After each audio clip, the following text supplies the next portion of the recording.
Quantum Foam, Episode 11, Chromaticity. Quantum foam. Physics. Physics is at the foundation of all the mathematical principles that guide the heavens. You have to understand physics. More than likely that's not going to happen, but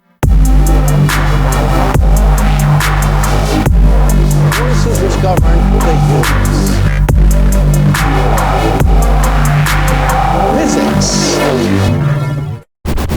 I feel like an essence is required to create the string theory membrane of Sir Isaac Newton. alright, we have the ability to get new information here. The other 495 hours. And so each of these are split up between a half hour. So 2 episodes is 1 hour. And that's the motherfucking recipe. You have the recipe for quantum gravity? Bullshit, I say. So in this exercise, basically, we are going to try to figure out Bullshit. a way to create new visualizers that have never been created. Bullshit. How do we actually create something that is never really been done before? Bullshit. So this idea of chromaticity, chrome, Bullshit. chromodynamics, Bullshit. quantum chromodynamics, basically just means color. And so we sort of need to know some of these terms here. So these sort of can be described as a gamut, G-A-M-U-T. What's an old gamut? What's a new gamut? There's different standards for displaying different things because this has to do with display technology, and in the industry they make TVs and produce videos with certain frame rates and bit rates and data rates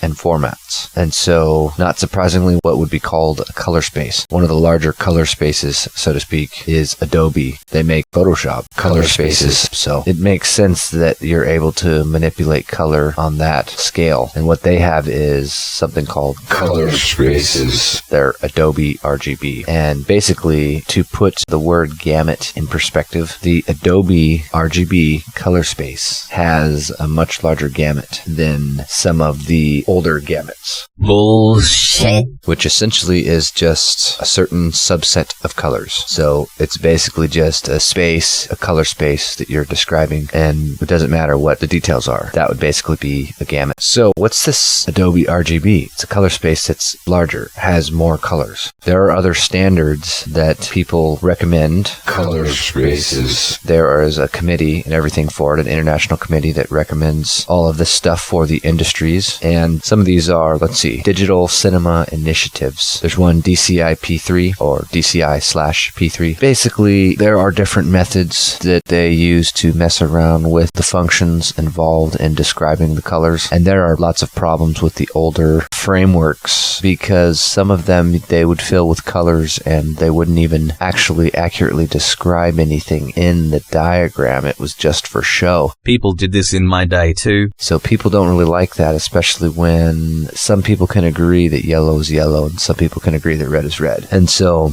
René Descartes had some good ideas on that. They translated them from French. However, everybody knows both. Do they not? Is not French the language of science? Did they finally make English the official language? Now they write code in the shit. Fuck translating, I guess. But that is what we end up having to do in our daily work. basically everybody knows what red and blue is, and yellow is kind of like white. So this DCI P3, it can basically it makes its red monochromatic, and it decides that red is approximately the wavelength 615 nanometers. It's right around the 600 something, even up to 700 and 800, and then closer to it. Up into the infrared. So what are some of these standards and what are some of the old ones? Some of the old ones, they call them rec dot something. That's recommendation. The old one is rec.709. There's a new one, rec.2020. Since you recorded this, they made another new one. Of course. Rec.2021. And even before that, DCI P3 is one of the betters of the previous recommendations. But essentially what we are going for, none of those matter really. We're going for something that is at a minimum Rec 2020. What year is it? Sounds convenient. You guys are literally writing the standards right now. They don't even sell you quantum computers yet, you know, with 3 GHz standard space-time speeds. And this is just a standard for UHD TV. Very, very high definition. television, 4K, 8K. And so where do we get some of this information? I did a little research on some of this stuff because I didn't quite understand the specifics of certain changes of properties, I guess. But basically I needed to brush up on it. And I think this idea of color can be expanded upon, and that is what I'm getting into a little bit further. For now, what I did end up looking up is this guy, Dr. Raymond M. Sanira. He's a DisplayMate company president. Basically, he is all for going for the highest possible quality, and that is why he is running his company doing what they do. So what we really need is how we're going to describe our cubes, our lattices, our grids, our matrices, our base matrices, our containers, our inertial reference frames, whether it's independent or not. But for lack of a way to describe it, we're going to just say container or grid or lattice or cubes. Why are you always talking about this lattice and grid stuff?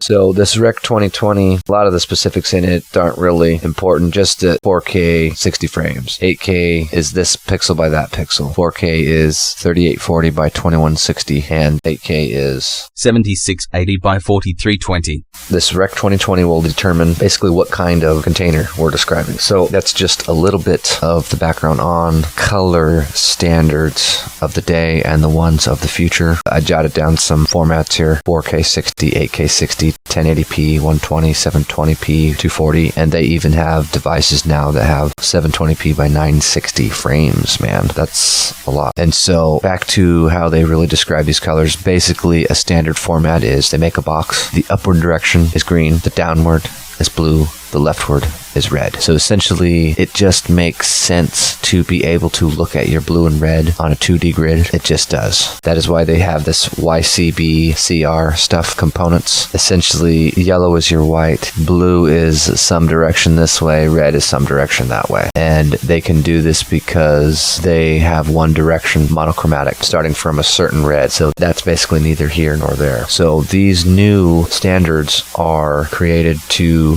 be able to display full 10-bit color or 12-bit color and what we now call HDR or high dynamic ratio or high dynamic range. So what we're going to focus on here is how does this apply towards how we're going to use this to figure out how to model the entire universe. Okay? So, you're telling me that you are really going to try to figure out a way to program the universe in real life? Basically, consider this chromaticity stuff, these containers, these color box containers. It's just a scope of color that your TV could potentially display. And so this is like a little triangle compared to a big triangle of the universe. And so if we find something that's similar with this small triangle, it might be similar with the big triangle, which is the universe. So it potentially could be a precursor to figuring out some other stuff. And so I'm attempting to develop a method here in order to do this, and something else that is going to be required once we get up to this 4K, 8K, 16K shit. Like, what are they going to keep doing? Like, they're not going to do that forever. And not only that, once you get this many pixels, you basically need like 16 graphics cards just to display it. And so there is a linear graphics problem that we are going to have in trying to display much more complicated visualizations. So this is our attempt to make a container, to make a new visualizer with a new color space, with a new gamut, with a minimum recommended standard of Rec 2020, which is just the size of stuff. However, even a further revision of that. Nuts. Which I will get into in a little bit. So in order to begin our method here, we apply linear calculus to our new lattice container. Basically a box that goes to the point, our cube that goes to the plane that goes to the point. We're not messing with string vibrations here. Just call it a box to a point. Just call it green to white technology, because it is. Billy Mays said it. I'll give you another fantastic product. Alright, so after I apply predictions, solutions, and evaluations, collect the data, check everything, peer review, all that, for this new lattice container that's going to describe a new way to show images or generate images, and that will be used for a further step. How is it that all of you guys keep coming up with this shit? Now there are two options. I wonder.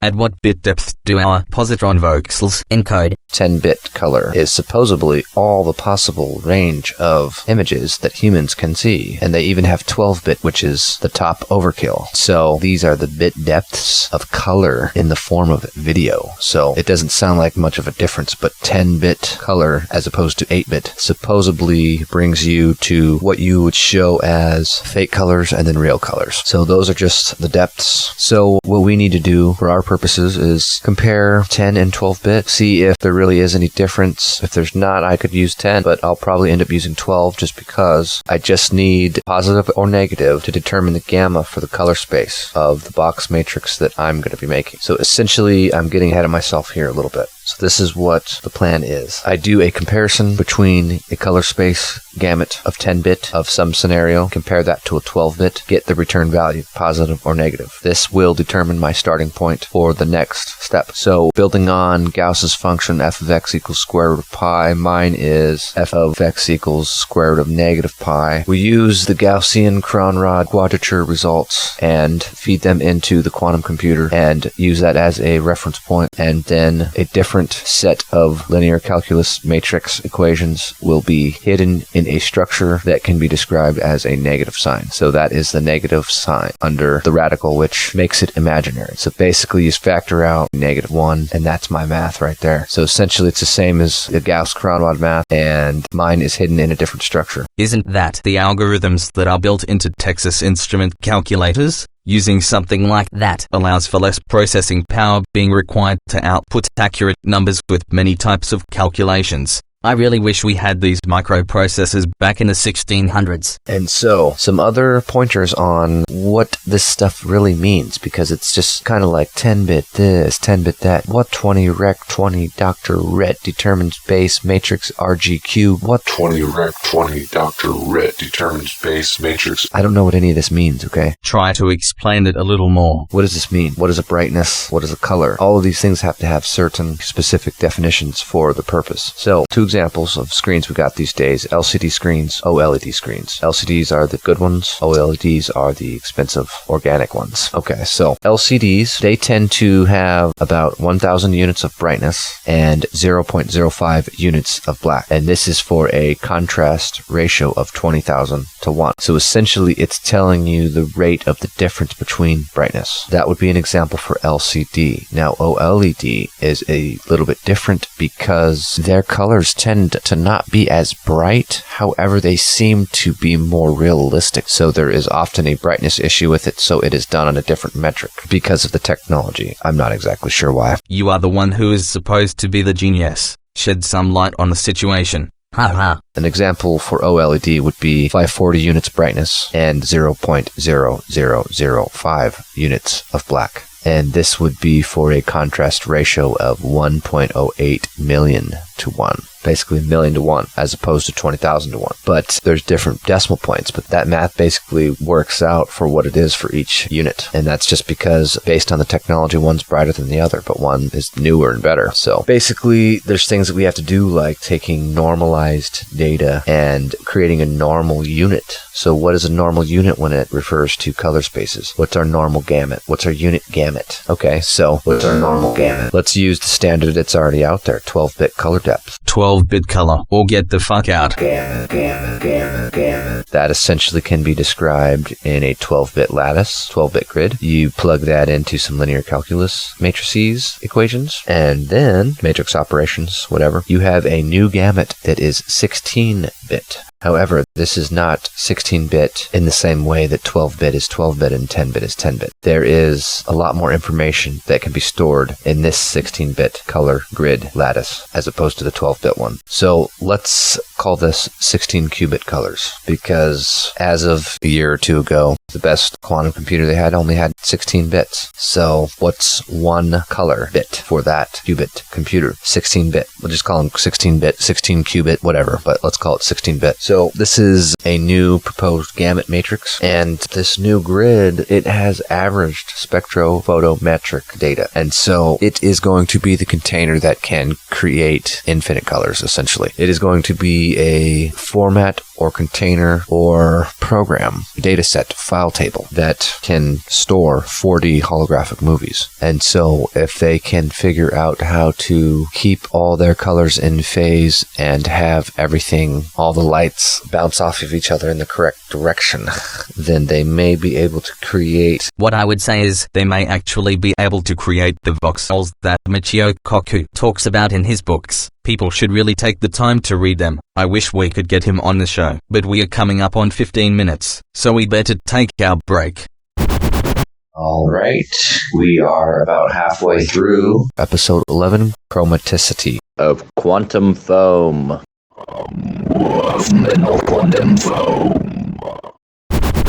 Right now, we are able to visualize information on a tabletop using sunglasses. So about 20 more years and they will have something. It's about the same thing. They'll have computers as fast as we have now, only quantum computers. So what are we going to do with this spectrophotometric data? The point of all this is to continue up the hill, considering a certain subset of colors or a certain subset of hypotheses and theories that I can test with new models that will be created in the future. And as soon as we get this JWST photometry data, should be coming in hot in a year. I don't know if they're going to hold it back or what, but I'm pretty sure that everybody wants it, so they're going to get it. And so this is what we need to do to check out our 16-bit gamuts. What about Some other stuff we got to know. there is much to learn still? There are lots of different acronyms and lots of different details regarding these color boxes and the way they do the math and everything, but when it comes down to it, you don't need to know how to do anything other than plug it into a formula. And so this is just a brief on how we might be able to create 4D holographic movies, visualizers, data containers, etc. So another thing we need to know is... You better tell them how to do this stuff, or I will never get to physically walk around. Let's see here. All right, we're talking about colors here. So what does it look like? What does the spectrum look like? So what's an SPD? Spectral power distribution. How is that power? Well, think of it in terms of x cubed power, or think of it in terms of a quantity similar to energy distributed. Whichever way, it's basically what it is. It will describe your pertinent information in a big sea of data. So how are we going to get a nice quote-unquote SPD for the JWST data? That doesn't even exactly make sense, but quote-unquote, I just made it make sense. Quote-unquote. When are we going to get the pertinent information from the new telescope? 2 years, give or take. So we need to know this SPD. It's pretty much like asking, what is the level of power per unit area per lambda wavelength? So the spectral power distribution, it will tell us the lambda, the wavelength, the color, nanometers. 615 nanometers is the red according to their monochromatic bullshit. And apparently you can get little miniature 5 milliwatt laser diodes that are, I think they were 808. But the thing is 615 may be actually green, but according to what they're calling a color is according to what they're calling a color. I don't understand what the issue is with all these colors. Why on earth do we need, like, a gross version of my math to describe something as trivial as the color of an orange? Sheesh.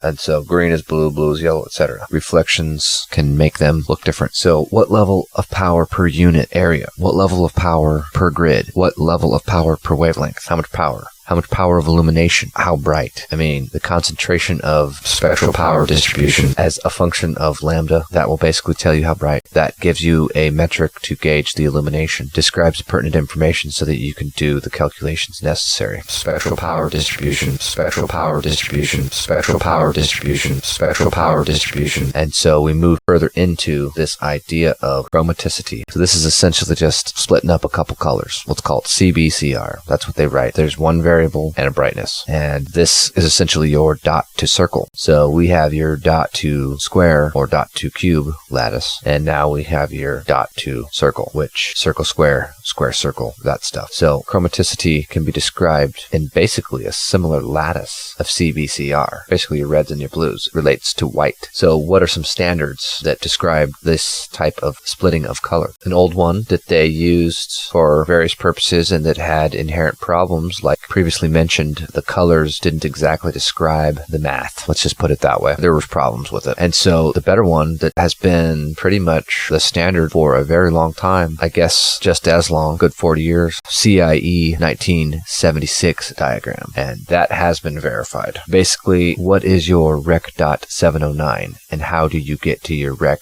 2020. And so these old versions, new versions. So our new version, according to the recommendation 2020, essentially is these 10-bit and 12-bit color depths, high dynamic ratio, high dynamic range TVs, color spectrums, 4Ks, 60 frames, 120 frames, that kind of thing. They make the standards for HD TV, UHD TV, all TV. And so we basically ask ourselves, why do we start at this point? You can't just ignore everything else that's out there. I mean, a lot of this stuff I make up on my own, but most of it has already been thought up by a lot of people. And the fact is, we just can't get access to the information because people have not built good enough systems to give us the information. So the best we got now is Google, and it's good. The other AI voices that are coming out, they're okay. They're finally starting to be a little less dumb, but it's nothing compared to me and Dr. Hawking on this show. It's kinda... We have positron brand cores. I haven't seen their code, but I've seen code in general, and any code, lots of code. And so the general amount of code that I've seen going through all that, there isn't anything new in AI that hasn't been around for many years. They've had computers that can speak and talk for years, but why are they getting better at the sound of the prosody or the inflections in the voices and other nuances in the human voice that makes it sound real? They are able to introduce a math formula to the sound wave of the robot voice when it is asking a question. You put in the command question mark and it goes, do you want to do this? You put in question mark, it goes, do you want to do this? So it's kind of difficult to do that without going into an entire different subject. And so that's why we have to portion these episodes out in 30-minute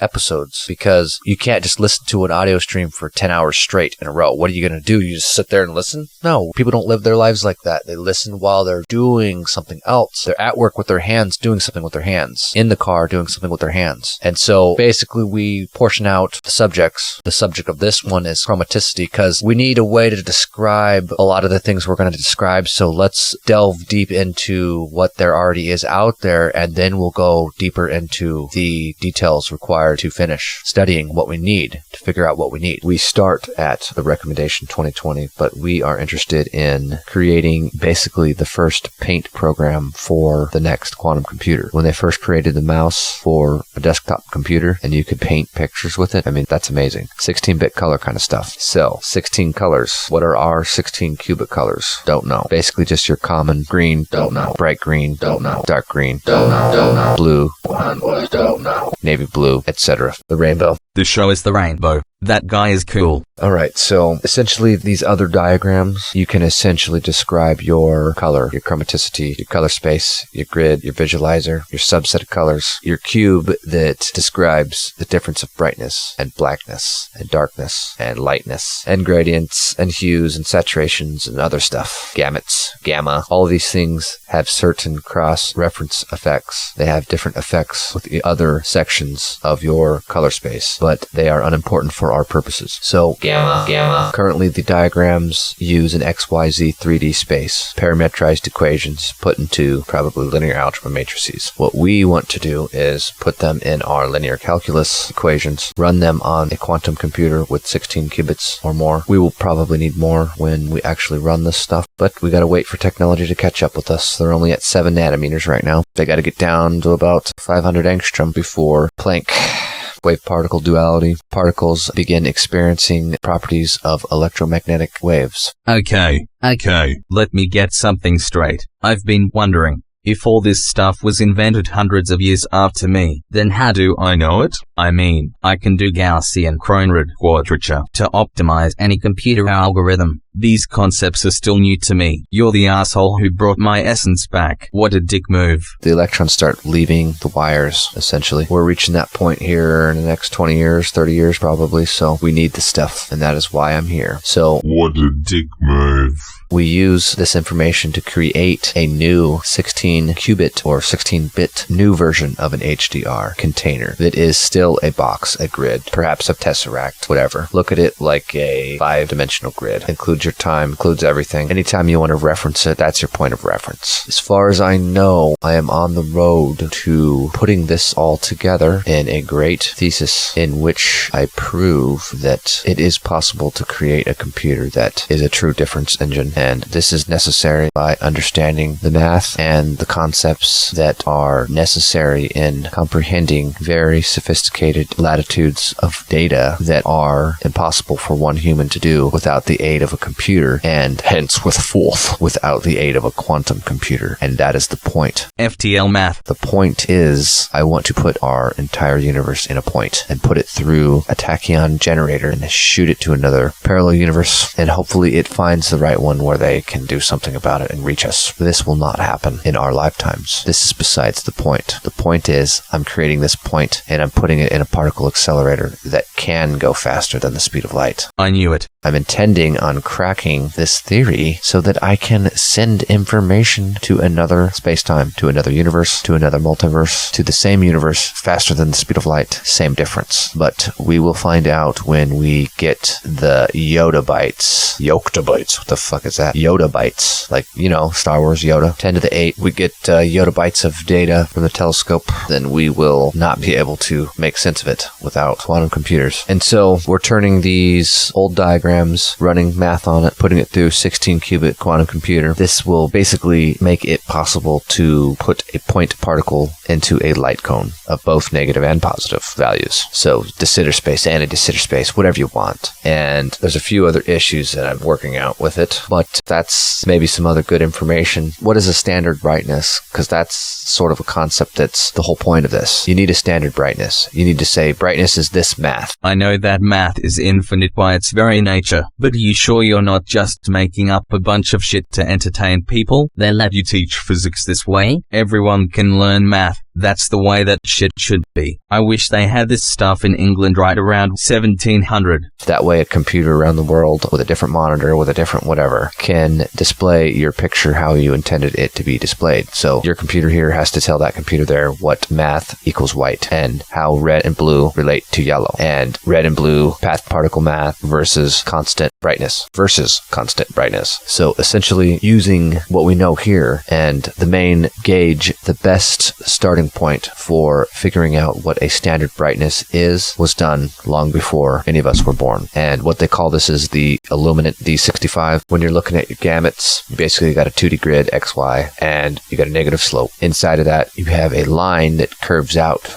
goes towards you, and it has lines on it. It's a different gauge that's a curvature. So what this is showing you is basically a prism. I think Pink Floyd and me would have gotten along great. 3D prism, where the colors are accurate to where they are at in the color space gamut. And so where is your focal point? Where is your brightness? Where does everything turn to white? Where is your polar coordinates originating from? Various other things that the computers require to know in order to display your picture correctly. So this D65 brightness amount is modeled after the average daylight in Northern Europe, as opposed to daylight when there's cloud cover, as opposed to no daylight. And so potentially with some of this stuff, this XYZ stuff, this tri-stimulus value stuff, what the fuck is that? It's just an ordered pair, man. Tri-stimulus? The fuck? I mean, I just don't like some of these words, man. It's an ordered pair of XYZ that describes a CIE 1976 diagram compared to a 709 rec one. What the fuck is that? And I don't even care about that one because that one's been good for 40 years. But we are describing this new stuff, this 10-bit color, 12-bit color, 16-bit color, 16-qubit color. And so we sort of need to understand these colors, the gamuts, the grids, the math for some of this stuff so that we can have a 16-qubit gamut. That's pretty much it. I mean, just to brush up on some color so that we are able to properly model various things in the future that require somewhat already known.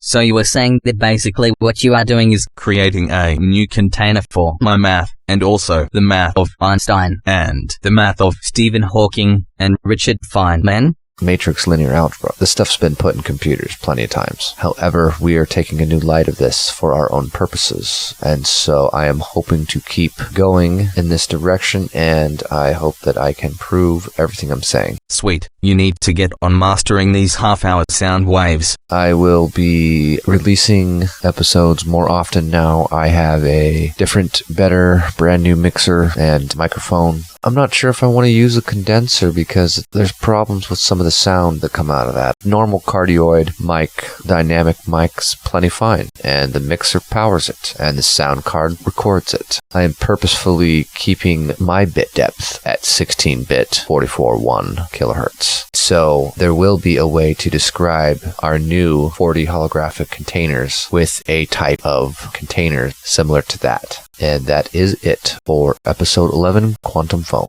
Quantum Foam.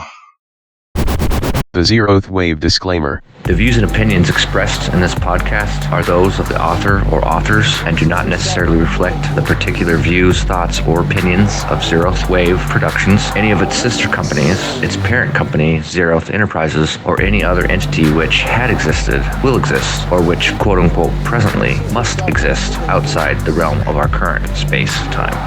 Quantum Foam is produced by Zeroth Wave Productions.